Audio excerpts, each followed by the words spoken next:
Q&A. Karena setiap pertanyaan selalu ada jawaban. Dipandu oleh Yohana Margareta.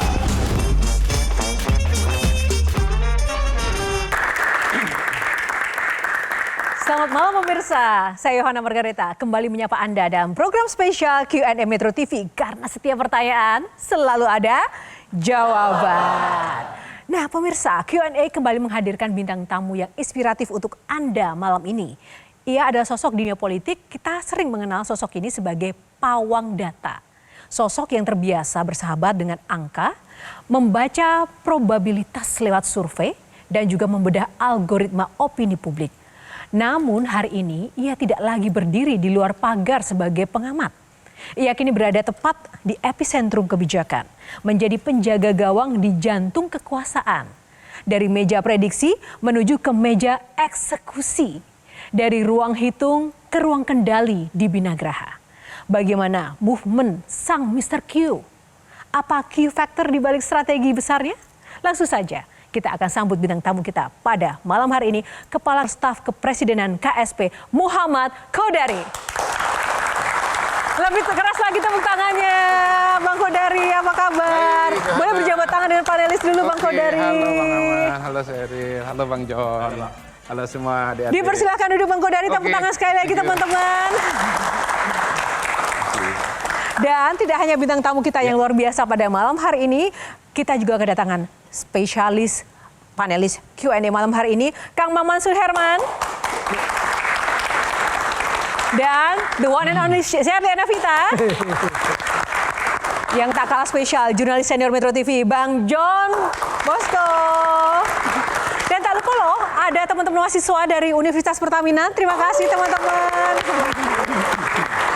Ada MNC University, tepuk tangan juga. Nah, Bang Kodari apa kabar? Alhamdulillah baik, Yohana. Bang Kodari tadi kan di awal saya sempat menyampaikan sosok bintang tamu kita ini adalah Mr. Q. Ya. Sejak kapan dipanggil Mr. Q dan apa arti Mr. Q? Jadi kalau nggak salah itu dipanggil Mr. Q mulai dari 2003 atau 2004 ya. Awalnya di podcast, saya sering diundang podcast. Lalu kemudian teman-teman di salah satu podcast itu memanggil saya Mr. Q. Memang nama saya kan Kodari ya. Kalau Muhammad banyak ya. Tapi kalau Kodari kan mungkin jarang. Nah, setelah saya tanya nama Mr. Q itu dari mana? Sebetulnya ini kata mereka juga, mereka yang ingat. Mr. Q itu Bang, dia bilang, itu kami ambil dari sebutan yang disampaikan oleh Hidayat Nur Wahid. Wahid itu pimpinan MPR. Jadi rupanya pernah di salah satu siaran televisi Pak Hidayat itu HNW manggil saya Mr. Q.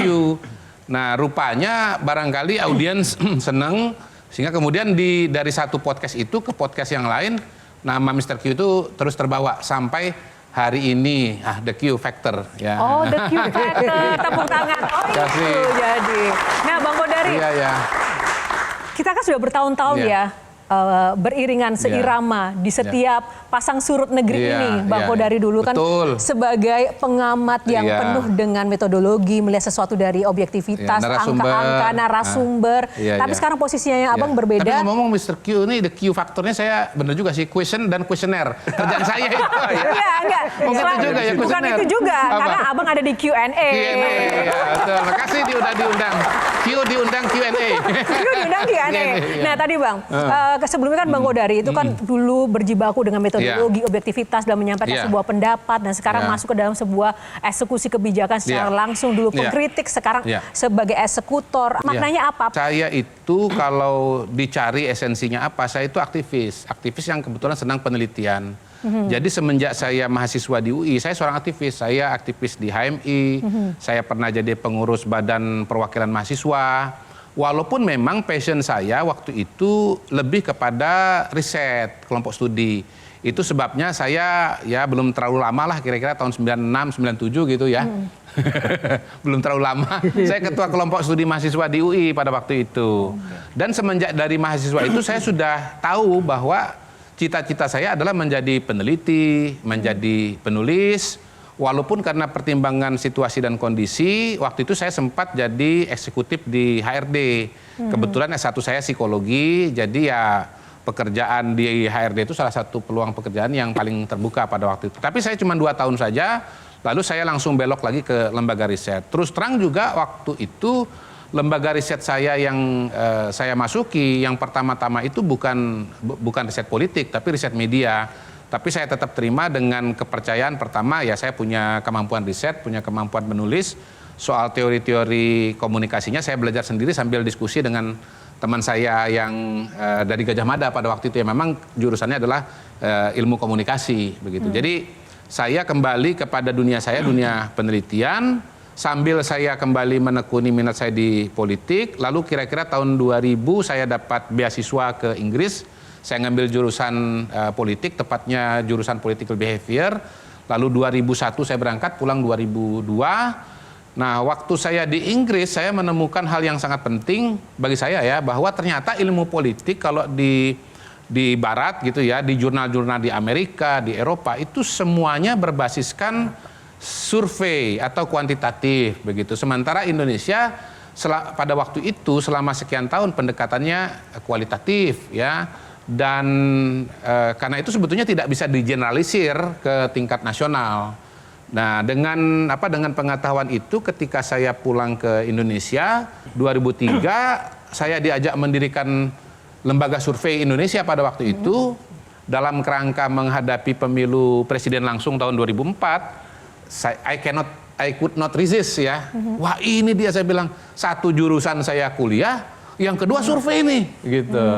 Jadi bergabunglah saya dengan Lembaga Survei Indonesia atau LSI, saya menjadi direktur riset pertama pada waktu itu. Artinya kemudian ketika sampai di titik menjadi kepala KSP ini juga relate dengan proses latar belakang Abang yang terkait dengan bidang komunikasi itu. Tapi Bang, tidak menutup fakta bahwa kemarin-kemarin itu juga ada kritik-kritik kepada Abang, dinilai menggadaikan idealisme, kredibilitas sebagai peneliti. Itu bagaimana Abang menjawab kritik itu? Oke, jadi pertama begini, saya tetap pada koridor penelitian dan idealisme saya, karena saya selalu mendasarkan semua pendapat saya, temuan saya itu berdasarkan hasil survei. Data yang dikumpulkan di lapangan, data yang dikumpul dengan metodologi ilmiah yang biasa diterapkan di jurnal-jurnal. Itu pula sebabnya kalau saya ngomong biasanya kejadian. Karena memang berdasarkan temuan di lapangan, bukan ngarangnya saya, bukan maunya saya. Tetapi di sisi yang lain saya memang seorang aktivis. Ingat, tadi balik ke kampus, waktu di kampus tadi kan, saya sebagai seorang aktivis punya keberpihakan, punya pemikiran, dan keberpihakan dan kepemikiran itu yang kemudian saya sampaikan begitu dalam gerakan sosial, dalam gerakan politik, dalam saran-saran kepada pemerintahan. Saya dari dulu juga sering memberikan saran dan masukan kepada pemerintah. Secara konkret Bang, contoh mungkin aktivitas atau mungkin langkah-langkah konkret yang dilakukan dengan background Abang tadi di KSP itu konkretnya apa Bang? Ketika saya masih di luar ya, saya sebagai aktivis itu saya memberikan saran dan masukan kepada pemerintahan. Ini mungkin saya belum pernah ceritakan secara terbuka. Misalnya gini, waktu zaman COVID, saya ikut memberikan saran tentang misalnya normal baru begitu. Saya nulis di salah satu harian. Ini kayaknya kita nggak mungkin selamanya dalam rumah. Kita harus keluar. Ketika kita harus keluar beraktivitas, harus ada tatanan tertentu, tatanan baru. Yang saya sebut sebagai new normal lah pada waktu itu. Dan betul kan pada waktu itu kita akhirnya masuk kepada suatu new normal. Yang kedua, kalau mungkin teman-teman ingat ada slogan waktu itu aman, imun, aman ya. Iman, aman, iman, imun, lupa saya waktu itu urutannya ya. Itu termasuk yang saya diskusi dengan Pak Doni Monardo, melihat variabel-variabel yang diperlukan untuk menghadapi the new normal. Itu adalah bentuk-bentuk aktivisme saya dan dukungan saya kepada pemerintahan. Sebetulnya kalau sekarang ditanya, misalnya tadi saya sempat dengar ya, dari meja riset ke meja eksekusi.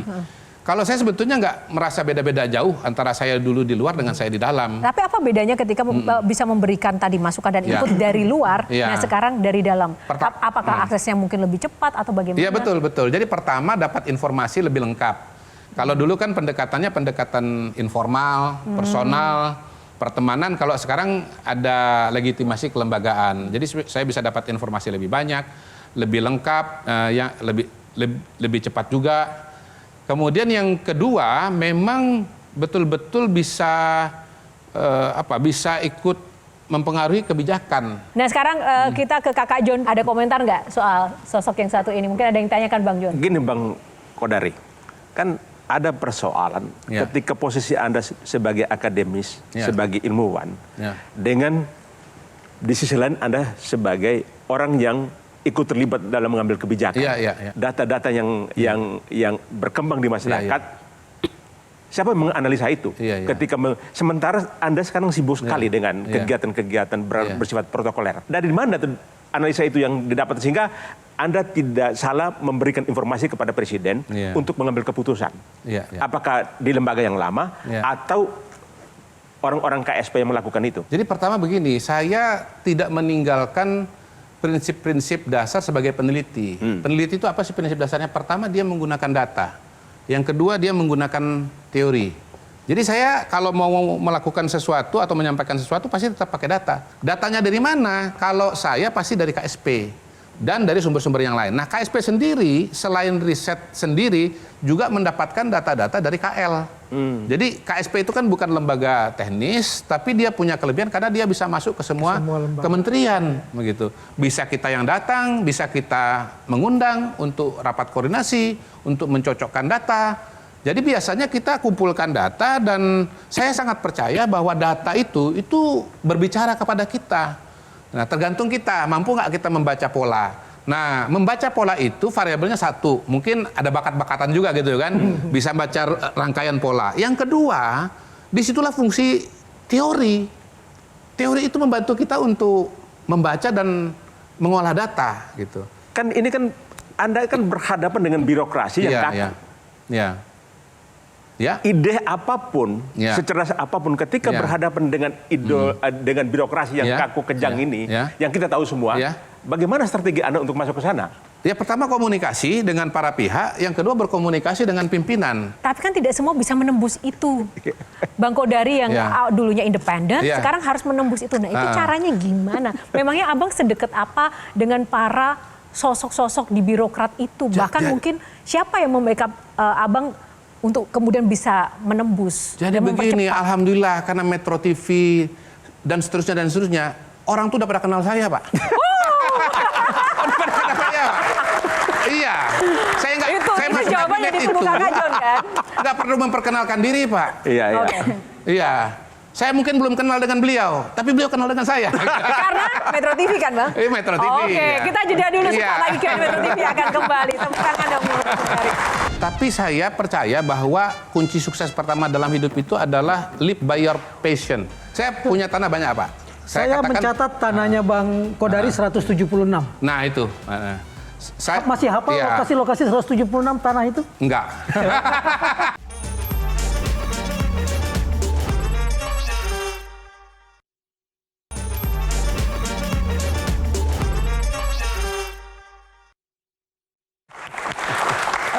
Kembali di Q&A masih bersama Mr. Q. Tepuk tangan sekali lagi.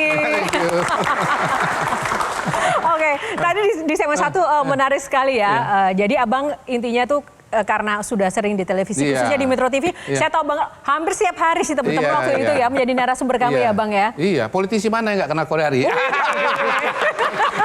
Bukan cuma politisi Pak, tukang kembang di puncak juga kenal dengan saya. Jadi sebenarnya itu membantu sekali dalam urusan komunikasi Pak. Nah, sebenarnya yang saya pelajari berarti tidak harus menjadi artis, menjadi pengamat dan juga peneliti pun bisa mendapatkan jabatan strategis ya Bang ya. Ya Pak Maman itu nanti kita. Bang, tapi bisa juga. Tapi Bang Kodari juga bisa disebutkan sebagai jubir presiden atau jubir istana? Sebenarnya enggak. Jadi sebetulnya begini, kalau bicara jubir kan ada yang sudah diputuskan presiden itu Pak Mensesnek, Pak Sekap ya, Pak Juri ya. Cuman memang kalau kita bicara KSP itu kan kalau bicara tupoksinya itu dua pada hari ini. Pertama itu mengendalikan program-program prioritas nasional. Pada titik itulah KSP disebut sebagai Delivery Assurance Unit. Ya, kita mengawal proses, memastikan kalau misalnya ada yang kayaknya bakal telat nih targetnya, itu kita koordinasi Pak. Jadi satu delivery unit, yang kedua monitoring isu-isu strategis. Nah di dalam konteks itu maka peran komunikasi itu menjadi bagian kita juga. Kebetulan KSP karena dia adalah Delivery Assurance Unit, bahkan dari konsep sering terlibat, Pak Maman, Bang John, dia tahu apa yang dikerjakan. Lalu ada mekanisme yang namanya verifikasi lapangan. Saya kalau ditanya mengenai sekolah rakyat, insya Allah fasih. Kenapa? Saya datang langsung ke sekolah ketika masih persiapan. Yang kedua, ini kan sekolah buat mereka yang datang dari keluarga tidak mampu ya, yang disebut sebagai desil 1, desil 2, 10-20% terbawah sosial ekonomi. Saya datang ke rumahnya, Kang Maman. Saya datang di Bantar Gebang, saya datang di Sukabumi, saya datang di Jambi, saya datang kemana gitu. Betul, Presiden mengatakan bahwa program ini untuk memutus mata rantai kemiskinan. Kalau tidak dibantu pemerintah, anak-anak yang tidak mampu ini nanti nasibnya sama seperti orang tuanya, putus sekolah. Saya tanya dengan orang tuanya, pendidikannya apa? SD, SMP. Oh ya benar berarti teori Presiden. Kalau ini tidak dibantu oleh negara, anak-anak ini nanti akan mengulangi situasi dan kondisi mereka begitu. Nah, karena terlibat dalam pembuatan kebijakan, verifikasi lapangan, ngalamin sendiri. Jadi kalau misalnya ke media menjelaskan, itu bukan cuma dengar-dengar, bukan cuma mengulangi apa yang disampaikan oleh KL, tapi melihat dengan mata kepala sendiri gitu. Nah, kira-kira saya menjelaskan ini meyakinkan ya? Saya punya prinsip dan saya sering katakan bahwa antara kebijakan dengan komunikasi itu satu tarikan napas, Pak. Tidak ada komunikasi yang bagus tanpa kebijakan publik yang bagus, tapi kebijakan publik yang bagus belum tentu jadi bagus kalau komunikasinya nggak bagus, Pak. Nah, pada titik itu mensinkronkan ini tidak mudah. Kenapa? Kita bicara organisasi yang besar, ya kan? Ada KL-KL, ada perkembangan yang cepat, ada aturan-aturan dari internal KSP misalnya. Sekarang kita bersama dengan Bakom gitu ya, tiap minggu itu mengadakan press conference, perkembangan program prioritas pemerintah, kemudian kita datangkan menteri-menteri sesuai dengan topik aktual pada minggu itu, begitu. Kan kita sering berteman nih dengan Metro TV, jadi kita tahulah Metro ini lagi ada konser apa minggu ini, minggu depan apa. Kita berusaha penuhi itu. Misalnya kayak kemarin kita undang Menteri Perhubungan, kemudian Kementerian Perdagangan, kemudian Pariwisata, evaluasi mudik Lebaran, begitu. Dan benar kan pada saat paparan-paparan kemudian wartawan nanya, Pak, itu gimana harga plastik? Kemana plastik? Apa jawabannya? Dan kemudian Pak Mendak itu kemudian menjawab, menjelaskan gitu. Kebetulan karena kita udah siap-siap juga, sehari sebelumnya sudah tanya Pak Mendak, nih ada nanti pertanyaan kalau soal plastik, kira-kira Bapak harus punya penjelasan. Ada koordinasi, sinkronisasi. Menurut saya begitu dong, supaya jangan asal jawab kan Pak. Bicara soal data, kita tidak hanya masalah komunikasi saja, tapi kita juga punya data soal pundi-pundi nih yang pengen kita tahu. Ini mewakili pertanyaan publik nih, kita lihat dulu nih teman-teman. Saya semangat kalau ini. Pundi-pundi. Silahkan, kita yang ini. ditunjukkan. Nah ini Bang, ini dari LHKPN tahun 2024 dengan total harta kekayaan lebih dari 200 miliar. Nah, Bang Kodari, pertanyaannya adalah ini dari tadi di bising-bising, di kisi-kisi nggak ada ini. Bang, ini sebagai researcher. Ini bukan Q&A, Q&M, question and missing. Ini sebagai researcher atau sebagai pejabat, bagaimana karena ini penting juga agar masyarakat juga bisa mendapatkan penjelasan tidak simpang siur. Bagaimana kemudian Abang menjelaskan soal LHKPN dan juga bisa menjadi contoh juga bagi para pejabat publik lain begitu. Oke, jadi pertama begini, sebelum saya jadi pejabat, saya itu selain peneliti, saya juga adalah pengusaha. Saya adalah peneliti yang bisa berusaha. Saya itu punya bakat pengusaha juga.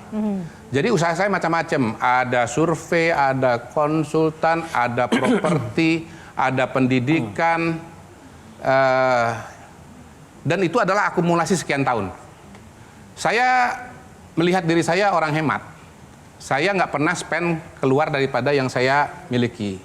Dan apa yang saya miliki, saya dapat itu saya biasanya putar lagi. Contohnya misalnya ya, tanah bangunan saya itu pasti banyak kalau di breakdown. Saya suka properti. Saya punya uang, saya bangun kos-kosan. Saya punya kos-kosan salah satunya misalnya ya, itu 140 kamar. Habis itu saya punya kosan lagi misalnya 90 kamar kalau nggak salah. Gitu. Lebih banyak dari tanahnya Bang Bolot ya? pintu kos-kosan lebih banyak. Iya. Saya punya tanah banyak Pak. Saya mencatat tanahnya Bang Kodari 176. Nah itu. Masih hafal lokasi-lokasi 176 tanah itu? Enggak. Bang, berarti ketika sekarang menjadi pejabat publik, karena kan secara materi sudah selesai begitu ibaratnya ya. Berarti ini apakah benar-benar pengabdian pada akhirnya? Saya selalu berusaha untuk mengabdi dalam setiap tahapan dan proses kehidupan saya. Menurut saya itu tidak perlu wah saya sudah mengabdi lalu kemudian udah nggak mikir usaha apa bisnis. Enggak. Kita nggak bisa lepas daripada diri kita, Pak Maman. Berarti usaha masih berjalan ketika sekarang? Saya masih trading saham. LHKPN saya ini nanti akan naik. Kan kemarin dimasukin ya. Ini akan naik. Salah satunya karena trading saham. Jadi 400 miliar? Enggak nyampe. Oh, enggak nyampe. 300-an lah. 300-an. Ya, ini kesempatan juga ya, mumpung belum ditanya, dikejar-kejar, saya jelasin aja sini ya. Nanti saya sekitar 300. 300. Ya. LHKPN pun juga menggunakan prediksi data ya Bang? Ya, orang kan misalnya, wah Kodari ngapain setahun baru berapa bulan jadi kepala staf kok sudah nambah 30 miliar. 40 miliar. 40 miliar. 40 miliar. Oke. Satu, karena saya trading saham. Yang kedua, karena saya punya logam mulia, itu harganya, saya duduk-duduk, saya nggak ngapa-ngapain, itu naik berlipat-lipat. Pertama kali beli berapa? Tapi semua berapa segram? Saya? Iya. 400.000. Sekarang udah 3,5 juta. Wow. Oke. Gitu. Jadi kita kalau bisa menganalisa atau kita bisa, ya pokoknya pertama nabung ya, kita nabung. Yang kedua kita punya analisa. Yang ketiga variabel eksternal lah. Kan bisa kayak begini kan juga ada variabel eksternal. Itu bisa berlipat-lipat Kang. Yang ketiga dari pertambahan. Karena saya properti kan dia berdasarkan tahun dia ada kenaikan persentase. Oke. Shirley mungkin? Dari semua hal tadi yang Bang Kodari sampaikan, itu menunjukkan ke kita teman-teman bahwa ternyata satu skill itu nggak cukup. Nggak cukup. Ya. Kita butuh punya banyak skill. Artinya kita semua sepakat bahwa Bang Kodari ini adalah orang hebat. Tapi Bang Kodari, ketika orang hebat masuk ke pemerintahan atau dunia politik lah kita sebut, itu banyak yang terjebak dengan siklus menjadi politikus tok atau semata. Terlupa bahwa masuk ke dunia politik punya tujuan besar menjadi negarawan yang memberikan manfaat. Misalnya apa Bang tips dan trik agar ketika sudah masuk punya akses cepat, entah itu ke data, entah itu pengambilan kebijakan skala nasional langsung bisa diterapkan kayak tadi misalnya, supaya ini nggak terjebak pada siklus menjadi politikus tok yang hanya untuk kepentingan sendiri, partai, atau kelompok tertentu, tapi untuk masyarakat banyak. Pertama mungkin saya mengatakan dulu ya, saya itu nggak hebat. Saya itu IPK-nya rata-rata aja. Kalau dibandingkan dengan sekarang nggak ada apa-apanya Pak. Tapi saya percaya bahwa kunci sukses pertama dalam hidup itu adalah live by your passion. Jadi tugas anak muda itu pertama-tama adalah bukan mau kaya, mau berkuasa, bukan. Tapi apa sih passionmu? Dan be true to yourself. Saya beruntung bahwa di awal saya kuliah, di usia yang sangat muda, saya udah bertanya apa passion saya. Walaupun memang waktu itu sebetulnya saya bertanya juga karena saya anak daerah, kuliah di UI gitu kan. Ya, apa kelebihan gua ini? Kira-kira gitu. Nah, saya mencari. Nah, ternyata minat saya atau passion saya itu adalah penelitian, kelompok studi, baca, menulis. Saya latihan menulis dari zaman mahasiswa. Saya latihan menulis itu serius. Nah, nomor 2, jangan mudah menyerah. Kita harus terus berusaha. Kalau kita berusaha terus, yang namanya pintu takdir itu akan terbuka. Saya percaya bahwa pintu takdir itu bukan cuma dijemput, digedor. Nah, begitu saya interview beasiswa, senior saya bilang, Kodari, kan lu kayak, namanya Adrianus Meliala. Penulis juga dia. Adik kelas saya, adik kelas. Kriminologi. Lu kan sering nulis kayak gua, dia bilang. Iya Bang, kenapa?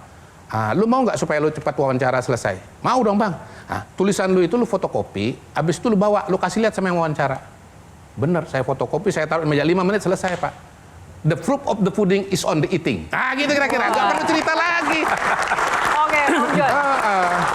Sorry Bang Kodari, kalau saya lihat laporan LHKPN tadi kan gede banget lah. Biasa Pak, banyak yang lebih tinggi Pak. Ya, maksudnya gini, Anda kan kira-kira miliarder di tengah-tengah lah. Setelah itu triliuner kan, 200 sekian miliar. Bagi saya, ya ngapain saya repot-repot ngurus KSP? Iya. Ngapain? Tujuan Anda itu apa? Ngapain? Iya. Dengan orang kalau kita lihat kalau kita lihat motivasi orang masuk lingkaran kekuasaan, ada dua. Yang pertama adalah dia kapitalisasi kekuasaan untuk kepentingan diri. Yang kedua, bagaimana dia mengkapitalisasi kekuasaan itu untuk kepentingan orang banyak. Anda di posisi mana? Saya pada posisi ditunjuk oleh Bapak Presiden. Saya berada dalam garis lintasan takdir. Jadi saya membagi hidup saya itu dalam 3 bagian. 1 sebagai peneliti, aktivis. 2 sebagai pengusaha, aktivis, peneliti. Ketiga sekarang masuk ke jabatan publik. Nah, tadi Sheryl kalau nggak salah mengatakan, Bapak politisi. Saya bukan politisi. Saya bukan anggota partai, saya bukan orang yang maju lewat mekanisme elected. Saya nggak maju anggota DPR, saya nggak maju bupati, wali kota. Kalau saya mau udah dari dulu, karena semua ketua umum partai saya kenal. Partai mana mau naik mana turun saya tahu. Saya cuma bagi kepada teman-teman saya enggak. Jadi posisi saya ini posisi appointed, Pak.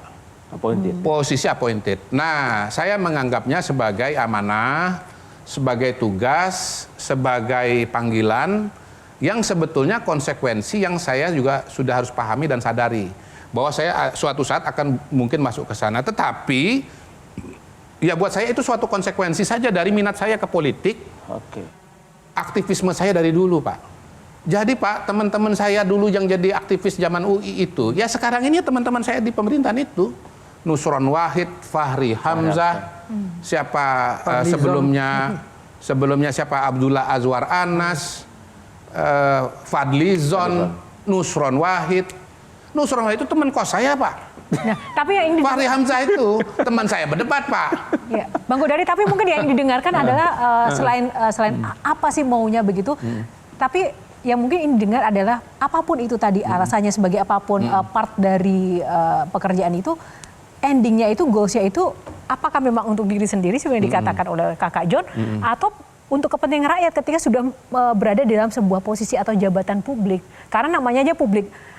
Niscayanya harapannya kan segala kepentingan yang dilakukan dan amanah itu ada untuk publik. Nah, Bang Kodari itu lebih besar kemana? Ke diri sendiri, pribadi, atau ke publiknya? Saya dari dulu nggak pernah membuat dikotomi. Dari dulu saya memang di keluarga pun begitu. Saya nggak pernah ngurus diri sendiri, tapi juga ngurus keluarga besar. Gini, kalau saya di posisi sekarang, saya bisa membantu banyak orang. Mungkin inspirasinya dari 1-2 orang yang saya kenal ya. Tetapi yang mendapatkan manfaat kan banyak orang. Legacy apa yang ingin ditinggalkan untuk mengatakan yang dikenang orang dari Kodari apa? Sebagai negarawan kah? Sebagai saya sih periset kah? nggak ketinggian sih, saya pokoknya program-program yang konkret aja lah yang memang dirasakan oleh manfaatnya oleh masyarakat. Ya buat saya sih yang konkret aja lah. Jadi nggak peduli label saya kan apapun. bukan politisi yang saya harus jadi jabatan ini, jabatan itu, dikenang begini, dikenang begitu. Memang ketika to be frank, saya kan lebih senang mungkin selama ini dilihat pakai celana jeans, pakai sepatu boots, pakai kaos. Sekarang sudah jadi pemerintahan. Kemudian muncul juga bertumbuh juga nggak Bang keinginan ketika mungkin masuk ke politik yang resmi melalui jalur partai atau ingin sebuah goals jabatan tertentu gitu, apakah terfikirkan? Ya, saya sedang berusaha untuk memberikan yang terbaik saja. Masih melanjutkan pertanyaan Bang Maman, ya mungkin membangun suatu mekanisme yang lebih terpola, misalnya di KSP. Kita pada hari ini membuat laporan ke masyarakat, membuat laporan juga kepada Presiden, apa yang dikerjakan, capaian, target-target yang sudah dilakukan. Kalau buat saya sih, ketika program-program besar dari Bapak Presiden bisa terlaksana sesuai dengan jadwal, sesuai target, manfaatnya betul-betul dirasakan oleh masyarakat, menurut saya itu sudah sangat memuaskan ya bagi saya pribadi dan teman-teman di KSP. Nah, karena sebetulnya kan tujuan Presiden kan adalah memberikan pelayanan kepada masyarakat. Tujuan negara kita itu apa? Mencerdaskan kehidupan bangsa, kesejahteraan, melindungi masyarakat, menjaga ketertiban dunia. Ya 4 itu yang kita sedang berusaha kerjakan. Oke, nah selain itu ada juga yang menarik teman-teman panelis dan juga teman mahasiswa. Kan dulu kita bisa melihat Bang Kodari itu seliweran juga ya di media sosial, di media. Nah sekarang tuh pertanyaan kok Bang Kodari kayaknya kok nggak punya IG? Punya IG nggak sih Bang? Nggak punya. Nggak punya. Nah kita akan tanya kenapa nggak punya IG? Padahal kan di KSP ya. kok bisa nggak punya media sosial? Apa sebabnya? Apakah mungkin ada alasan-alasan tertentu? Sesaat lagi kita jeda dulu hanya di Q&A. Karena setiap pertanyaan selalu ada jawaban. Saya punya, tapi untuk mantau perkembangan situasi fake account komunikasi gitu. Ya pokoknya ada untuk mantau perkembangan lah ya. Bang Maman ngomong apa, Sheryl muncul di mana ngomong apa.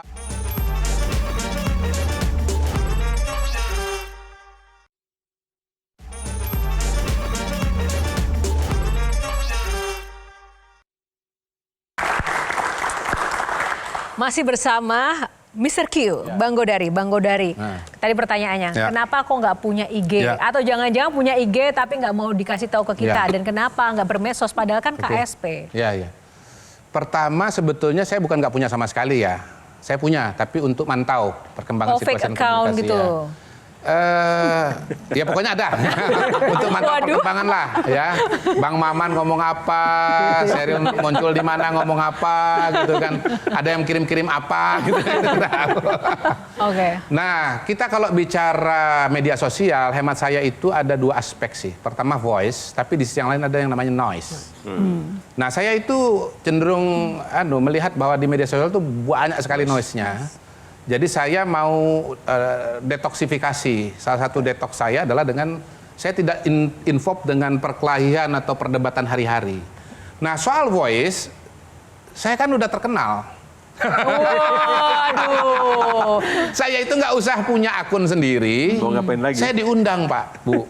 Saya diundang. Saya ada banyak platform yang dimiliki oleh teman-teman untuk saya tuh ngomong di situ. Nah, platform-platform yang ada itu hemat saya sih sudah mencukupi lah untuk saya menyampaikan ide dan gagasan gitu. Yang kedua ya pada waktu tertentu ya saya tinggal konsolidasi aja jaringan dan teman-teman yang ada untuk menyampaikan apa-apa yang saya sampaikan. Jadi bukan karena menghindari dikritik di medsos itu enggak? Dalam kasus saya tidak harus pegang akun saya sendiri untuk bisa menyampaikan ide dan gagasan.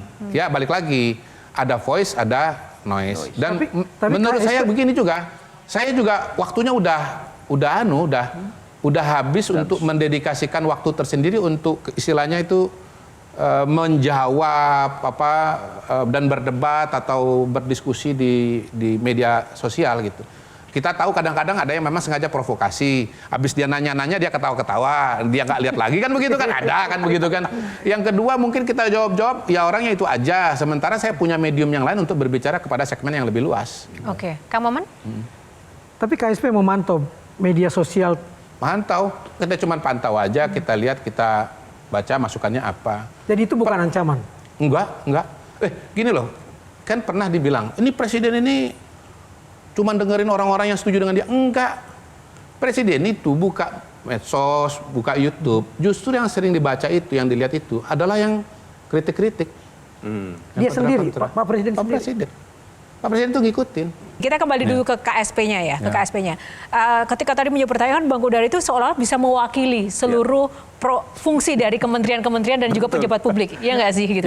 Tapi persoalannya mungkin ya banyak pejabat publik yang mungkin tidak memiliki komunikasi yang bisa menjelaskan secara data yang komprehensif seperti Bang Godari yang terjadi di lapangan akhirnya memunculkan sebuah blunder begitu. Apakah ketika ada pejabat publik apapun fungsi dan juga jabatannya itu di pemerintahan ketika memicu kontroversi dari pernyataan dan juga blunder, apakah menjadi tugas KSP untuk kemudian meluruskan atau bertanggung jawab atau membenahi komunikasi itu atau bagaimana? Jadi pertama kalau bicara komunikasi personal itu kan tentu variabelnya kan bukan hanya kompetensi atau penguasaan materi kan. Ada skill yang lain yang namanya skill komunikasi.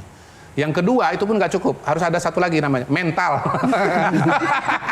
Nggak gampang-gampang nggak beradab dengan Pak Maman, dengan Sally kan gitu kan. Nah, yang kedua karena itulah kemudian harus di backup dengan sistem. Ya misalnya Bakom itu kan membuat suatu pemetaan mengenai ide-ide dan gagasan yang penjelasan-penjelasan terhadap suatu materi. Paling menantang sebagai kepala staf kepresidenan itu apa, Bang? Bagaimana agar teman-teman di KL ya bisa mendukung apa yang kita kerjakan, karena sesungguhnya apa yang kita kerjakan adalah untuk mendukung KL itu sendiri. Terus terang di birokrasi juga ada variasi respon ya. Dari para deputi, dari para tenaga ahli yang dimiliki. KSP itu kan tenaga ahlinya itu didistribusikan kepada KL. Ada yang membidangi misalnya SDM, ada yang membidangi kehutanan, ada yang membidangi ini, membidangi itu gitu. Nah, tidak semua pertanyaan, tidak semua Q itu berakhir dengan A atau answer gitu kadang-kadang. Oke. Kadang-kadang Q berhenti Q aja gitu. QN missing. Tapi Bang Kodari, itu kita rasakan, teman-teman di kedeputian juga kadang-kadang nanya sama saya. Dan biasanya saya berusaha membantu dengan cara apa? Saya ngomong sama pimpinannya. Oke. Begitu ngomong sama pimpinan, alhamdulillah biasanya ada follow up gitu. Tetapi kan kita tidak menafikan juga. Ada yang namanya deep state itu yang disampaikan oleh Pak Menteri PU itu. Memang ada yang susah dikasih tahu, susah ikut. Dan akhirnya harus diganti. Satu lagi sebelum kita jeda Bang Kodari. Pernah nggak mendapat sebuah report gitu, kritik paling pedas dari publik terhadap Bang Kodari atau KSP mungkin? Kalau KSP rasanya belum ya. Kalau saya pribadi ya udah banyak banget. Saya kan. Apa yang paling membekas? Ada nggak Bang? Yang paling pedas pernah diterima dan bagaimana menyikapinya? Kalau saya nggak pernah ambil kritik atau apalagi termasuk hinaan segala macam sebagai sesuatu yang personal ya. Saya nganggapnya bagian dari diskusi publik.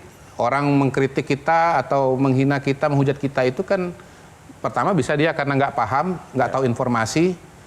Mungkin LHKPN saya ini termasuk yang sering diramein gitu. Ya menurut saya karena dia nggak ngerti usaha aja, dia nggak ngerti bisnis aja gitu. Dan itu satu. Yang kedua, ya memang mungkin dia pada posisi memang beda dengan kita gitu loh. Jadi apapun yang kita kerjakan ya pasti akan dikritik atau diserang gitu. Jadi poinnya adalah teman-teman ya aktivis gitu ya. Ke depan dalam kehidupan pribadi dan dunia publik jangan mudah baper, ya itu aja. Jangan mudah baper. Jangan mudah baper. Nah, kita akan menggali lagi gimana sih caranya biar nggak baper, apalagi sekarang Gen Z ya Bang ya. Dikit-dikit bapernya nggak teman-teman? Nggak dong, nggak. Jangan baper. Kita akan kembali di Q&A selesai jeda. Tetaplah bersama kami karena setiap pertanyaan selalu ada Mr. Q. Kodari, kita ini pinter secara akademik, tapi bodoh secara finansial. Wah itu petang buat saya gitu.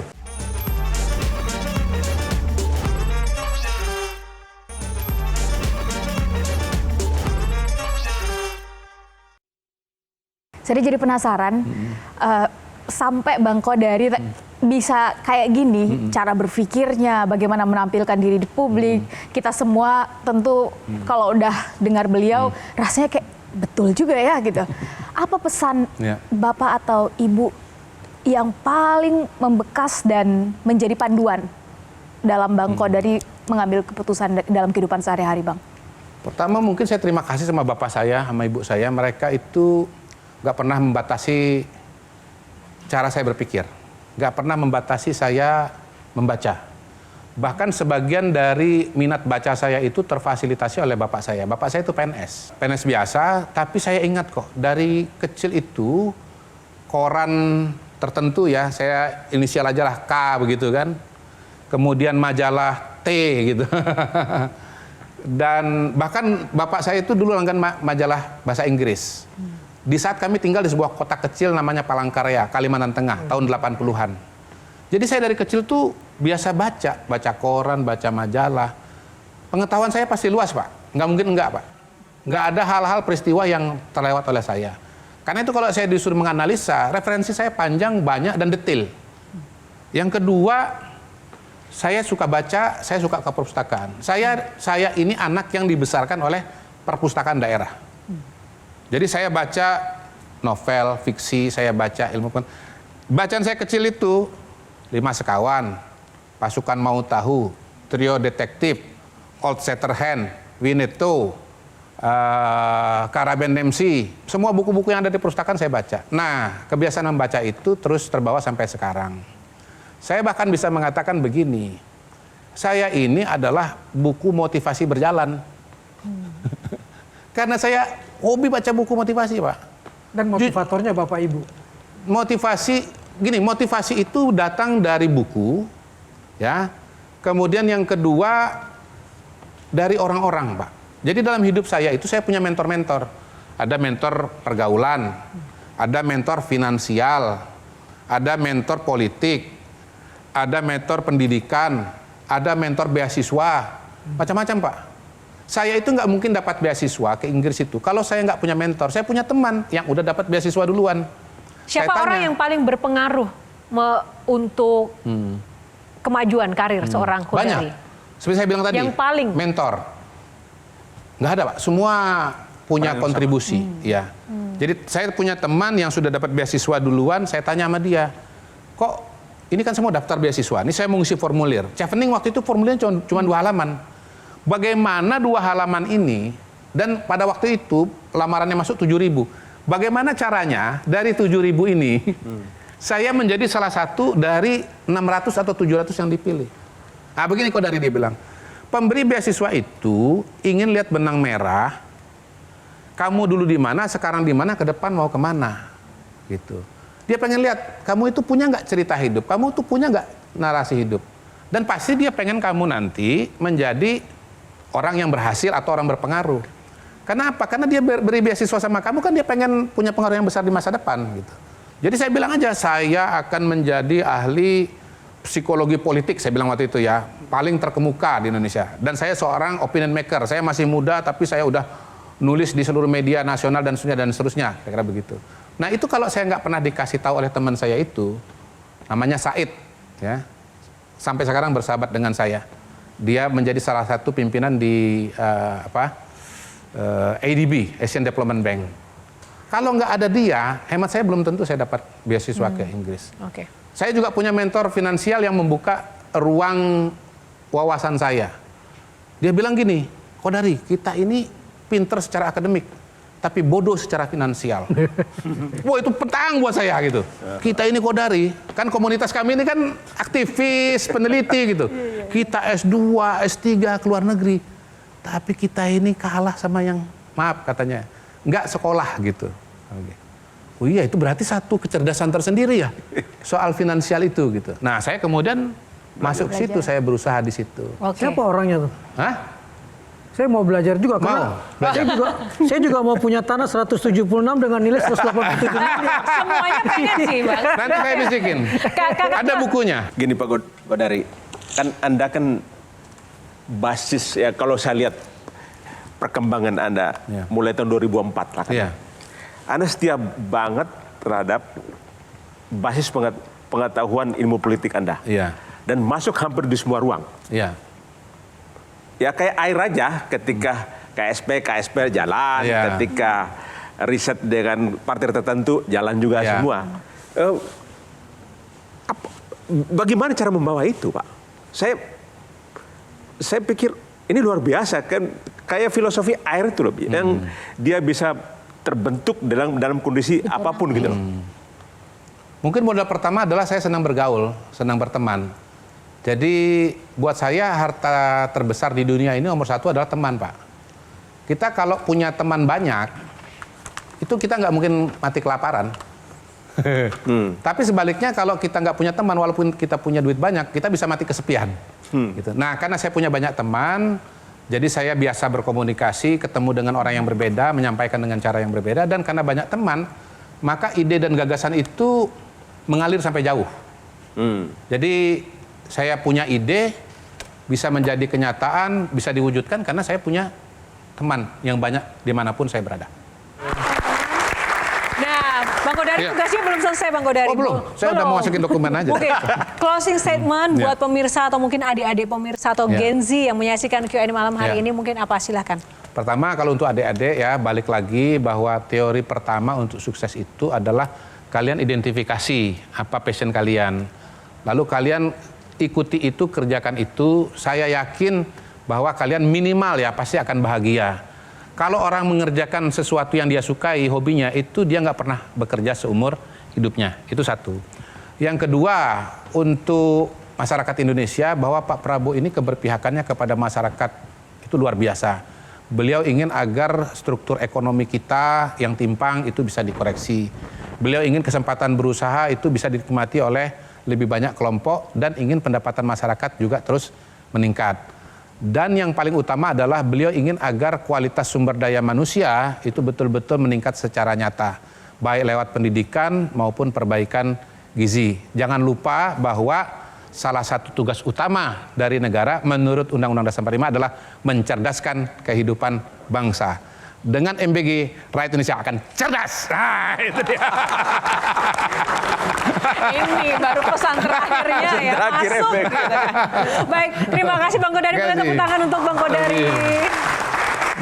Terima kasih untuk waktunya dan juga inspirasinya teman-teman panel dan juga mahasiswa. Dan pemirsa, demikianlah episode Q&A kali ini. Semoga dapat memberikan inspirasi dan juga menambah pengetahuan baru bagi Anda yang menonton dan menyaksikan Q&A edisi kali ini. Dan saya Yohana Margarita harus undur diri atas nama kru yang bertugas. Terima kasih atas kebersamaan Anda. Kita jumpa lagi di Q&A episode selanjutnya. Karena setiap pertanyaan selalu ada jawaban.